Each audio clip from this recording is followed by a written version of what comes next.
Think of it. I'm not talking politics today. I'm just talking life. If that election, if it wasn't rigged, and it wasn't. It was a rigged election by millions and millions of votes. A guy that never left his basement. It was all run by crooked people. The COVID was a little bit of a shield. We had a lot of things going on, but it was rigged by millions of us. We did great in that election. If that election wasn't rigged, and it wasn't, every single one of the people in this room right now would not be here. You'd be home with your son, daughter, family, which, by the way, sounds very nice. We had a strong border, you know, a very strong border. We solved it twice. Twice. People forget that. We solved it in 2016. The border was bad. Bad. Nothing like it was this time. It was like beautiful compared to this time. Actually beautiful. This was legendary. Absolutely legendary. In the history of the world, and that's a long history, there's never been a border like this where millions of people poured in. At least 25 million people. They say the number is lower. They always say that.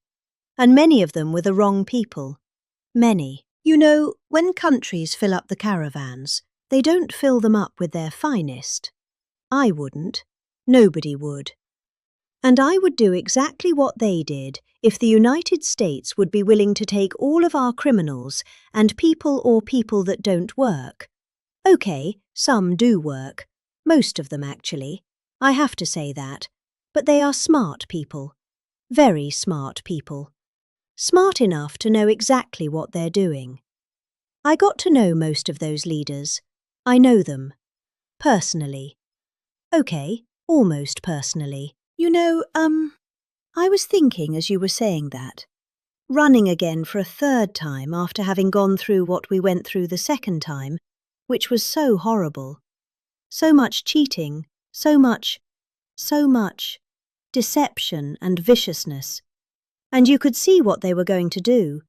Everybody could see it. And I'm here now, which says a lot. And it's a much more powerful term than my second term would be. Much more powerful.